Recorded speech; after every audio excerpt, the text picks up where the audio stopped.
মহাকারণিক তথাগত সম্যক সম্বোধকে মাতাশ্রীর বাধা নিবেদন করছে বন্দনা করে রেখেছি পূজনীয় ভক্ত সংঘ ও স্বামী সংঘকে এবং আপনাদের সবাইকে জানাই আমার যথাযোগ্য নমস্কার প্রীতি ও শুভেচ্ছা।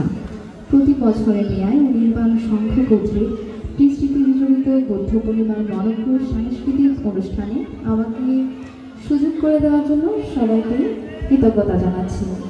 প্রতিবার যদিও বা আমার সিরিয়ালটা আসে একদম সবার লাস্টে, তখন কিন্তু আর কোনো দর্শকই থাকে না। তিরত্ব বন্ধনা দিয়ে শুরু করব।